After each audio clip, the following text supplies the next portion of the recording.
Shavua Tov, on est aujourd'hui le 29 Nissan, donc nous commençons le chapitre 43 du Tanya. Dans le chapitre précédent, l'Admour Azaken a montré que la crainte de Dieu, accessible à chacun, est celle qui est nécessaire au service de Dieu, c'est-à-dire à l'accomplissement de l'ensemble des mitzvot, c'est-à-dire détourne-toi du mal et fais le bien. D'accord? Sourmera Beasetov.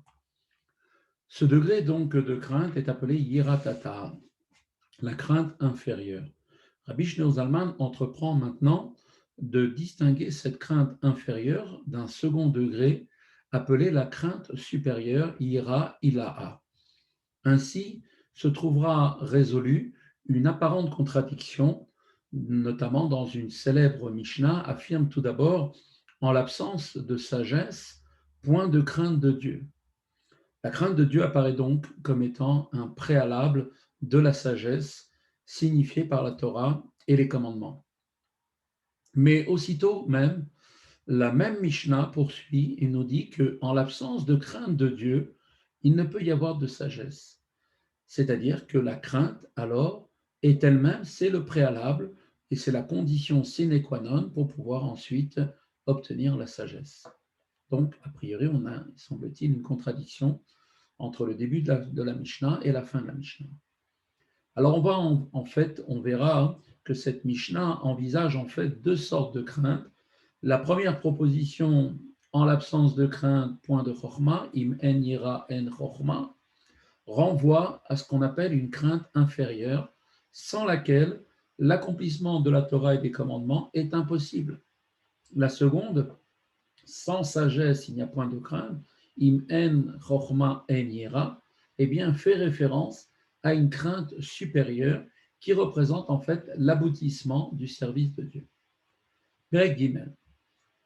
Ine kol yira tata'azo, à propos de cette crainte inférieure, qui est, comme on avait dit, chez il et kiyum mitzvotav ilvarer, qui est en fait nécessaire pour l'accomplissement des commandements de Dieu dans les deux domaines que sont éloigne-toi du mal et fais le bien, eh bien, comme on avait dit, détourne-toi du mal représente le respect des commandements interdits et fais le bien correspond à l'accomplissement des commandements positifs, eh bien, nous disent nos chachamim, Amrou im en ira en chokhma. Les sages nous ont dit, s'il n'y a point de crainte, il n'y a point de sagesse. C'est-à-dire que la sagesse évoquée ici désigne la Torah et les commandements.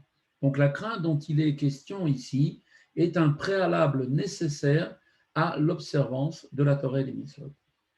Veyeshba bechinat katnut ou bechinat gadlut. Et cette forme de crainte comprend deux aspects, un aspect de petitesse et un aspect de grandeur. La crainte inférieure existe donc sous deux formes, sous deux aspects, petite ou grande, selon qu'elle consiste simplement à éveiller la crainte naturelle présente en chacun de nous par une réflexion sur des considérations qui suscitent la crainte de Dieu, comme la grandeur de Dieu, l'immensité du monde et de la grandeur de Dieu, ou bien qu'elle résulte d'une profonde méditation sur la grandeur de Dieu, sur la compréhension, par exemple, des sphirotes, des mondes spirituels et de la manière dont comment Dieu a créé l'ensemble de tout l'enchaînement des mondes.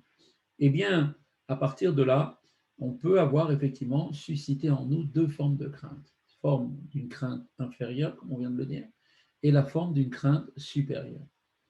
Daïno, c'est-à-dire que chez Nimshechet de Prinat Yirazo, mais Bonenut Begdulat Hashem, c'est-à-dire que la crainte inférieure est qualifiée, donc cette crainte donc est qualifiée de grande quand elle provient de la méditation sur la grandeur de Dieu en tant que celui qui anime les mondes.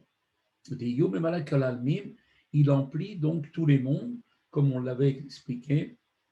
Il anime d'une force vitale, immanente, qui est donc à l'intérieur de chaque créature et qui est donc revêtue de la création, et donc de la création adaptée à chaque monde et à chaque être. Comme nous le savons, mais Ares la Rakia, Ma'alar Tafkushana, et comme il le dit, de la terre au firmament, il y a une distance de 500 ans, etc.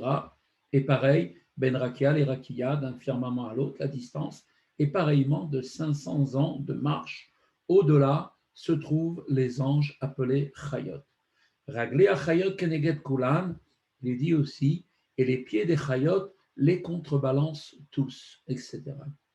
C'est-à-dire que le degré le plus bas des anges appelés Chayot dépasse déjà tous les mondes et les firmaments qui leur sont inférieurs. Bechen, Ishtashlut, Kol Olamot, Mala, Mala, Ad Rom, Malot, et ainsi la chaîne montante de tous les mondes continue donc plus haut et plus haut encore jusqu'au plus haut sommet.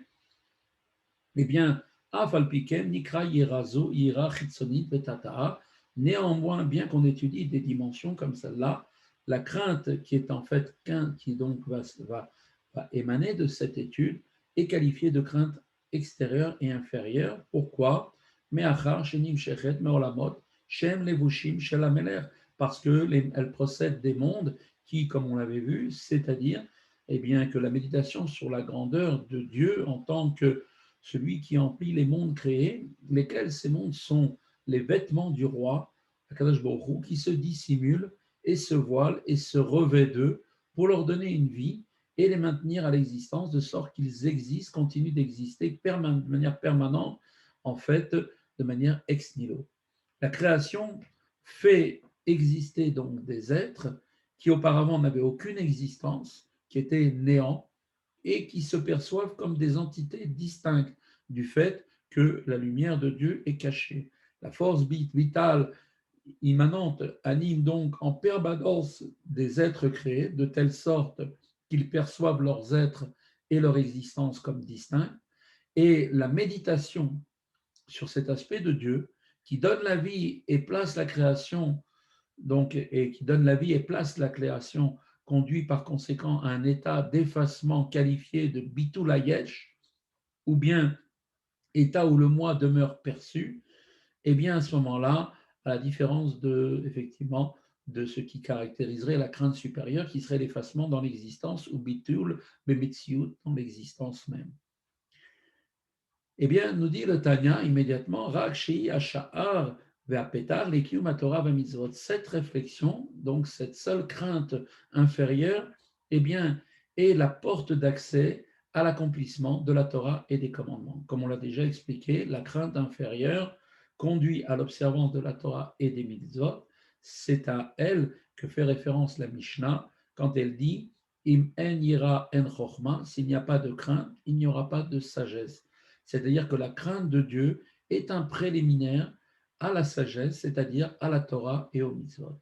Après avoir pris conscience de la grandeur de Dieu et donc de sa présence dans tous les mondes, cela va entraîner une crainte, cette crainte inférieure, qui va nous motiver, être le moteur en fait, à pouvoir faire Torah mitzvot.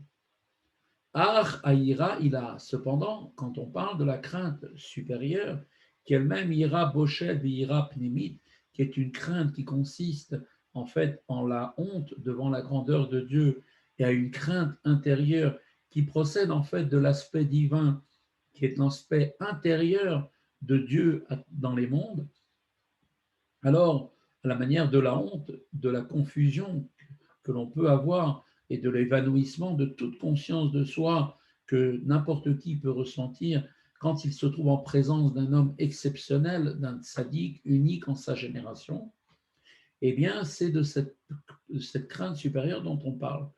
Différente, cette crainte, bien sûr, de la crainte d'un roi, qui est en fait une crainte qui se rapporte à la manifestation extérieure du roi, c'est-à-dire au poids de son autorité, de la domination qu'il exerce, et plus est grand de l'étendue de son royaume, plus grande est la crainte que l'on a de lui. L'effacement devant ce tzaddik se produit de fait donc de l'essence même de sa personne, non pas comme le roi, en vertu de l'étendue de sa royauté. Et cela se fait en fait en vertu plus précisément de son être profond plutôt que de son expression extérieure à l'image du roi. Ainsi, la crainte, qui naît de la méditation sur la grandeur de Dieu dans son expression extérieure, c'est-à-dire en tant qu'il se revêt des mondes et leur donne une vie et existence, est qualifiée d'une crainte inférieure parce qu'elle n'entraîne pas cet effacement absolu de soi. Seule la crainte supérieure qui se rapporte à la connaissance de Dieu dans son intériorité, en tant qu'il est celui qui transcende les mondes créés, insignifiants, et que tous ces mondes sont insignifiants devant lui, correspond en fait à ce sentiment de honte devant sa grandeur qui va automatiquement impliquer l'effacement total de l'ego, ce que l'on appelle bitul ametziut. Ale amru im en chorma en ira. Et de cette crainte, c'est de cela dont les Sachamim nous ont dit, il n'y a point de sagesse s'il n'y a point de crainte. De chorma i koachma, car chorma, comme on l'avait appris dans le premier chapitre, est composé de deux mots, koach ma, la faculté du quoi, et signifie l'idée d'effacement, selon l'expression du verset, nous sommes quoi, ma, phrase qui exprime en fait l'effacement total défini comme un bitul ametziut, bitul de soi complet. Et il est dit d'autre part, Vechorma me'en timtse, et la chorma procède de haïn, c'est-à-dire le néant. Chorma tient donc aussi de l'effacement.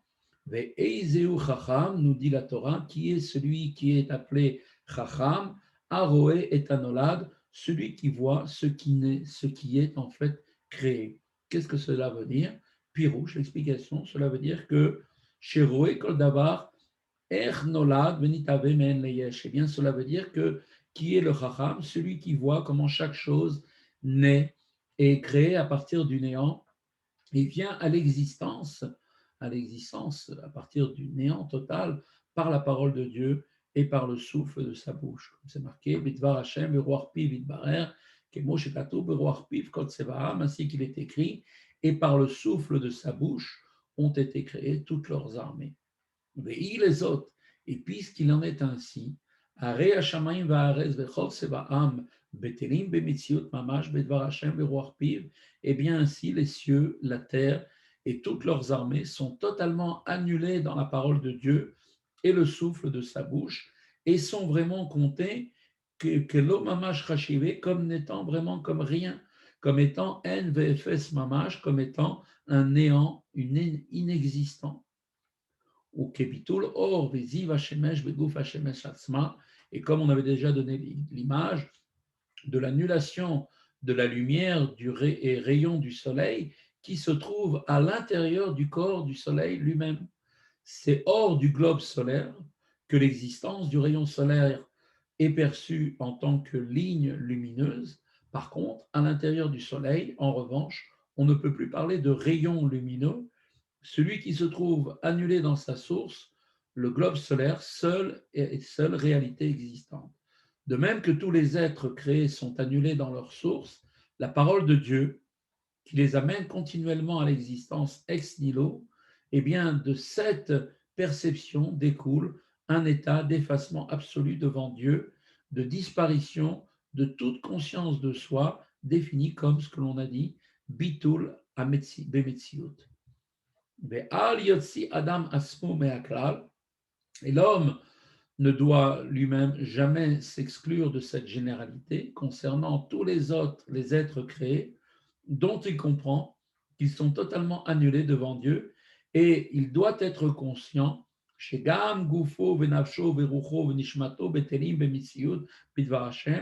que pareillement, que ce soit son corps, ses nefesh, ruach, neshama, sont totalement annulés dans la parole de Dieu qui les amène tous à l'existence.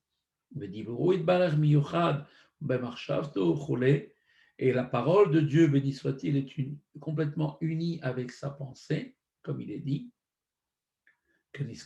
comme on l'avait expliqué précédemment, plus haut au chapitre 21, et par analogie, on avait apporté l'image donc de l'âme de l'homme, l'âme humaine, donc dont une seule expression, bien évidemment, ou marchavto, kelomamash, une seule parole, et sa pensée est vraiment, par rapport à sa pensée, sont vraiment comme rien, car un homme peut parler des milliers, des dizaines de milliers de mots qui n'auront véritablement pas d'importance, chaque mot n'aura aucune importance. Un peu à cette image-là, doit-on prendre conscience de notre existence, que notre existence qui a été créée par la parole de Dieu n'est comme rien. Donc, devant la faculté de parler, que peut user sans limite le langage articulé, le point d'un mot isolé compte pour quasiment comme rien. A fortiori, l'importance de ce mot devient-elle insignifiante au regard de la faculté de penser, source de la parole, et donc cette insignifiance est encore plus grande devant l'intellect ou les émotions, qui sont eux-mêmes les sources de la pensée, puisque la pensée s'arrête sur ce que les émotions appellent ou sur une idée qui a été comprise. Et bien plus encore, cette parole est-elle comme rien devant l'essence de l'âme. Mais ici, l'analogie se voit rappeler que malgré tout, cette image, une différence principielle, si on peut dire. Le mot prononcé par une bouche humaine se trouve immédiatement séparé de sa source. En revanche, la parole de Dieu, créatrice, ne se trouve en aucune façon séparée de Dieu, lui-même qui est omniprésent, inséparable de sa source. Et donc cette parole va se fondre parfaitement en Dieu. Ainsi donc, la création est-elle totalement annulée devant Dieu. Et ça, c'est le sens de ce que dit le verset. En yirat Hashem i chochma. La crainte de Dieu, c'est quoi? C'est la chorma, la sagesse. La crainte supérieure, laquelle consiste en cet effacement total de soi, correspond donc à chorma, qui évoque elle-même cette sphira, l'idée de bitul bemetziut, d'annulation totale de soi, comme nous venons de le montrer.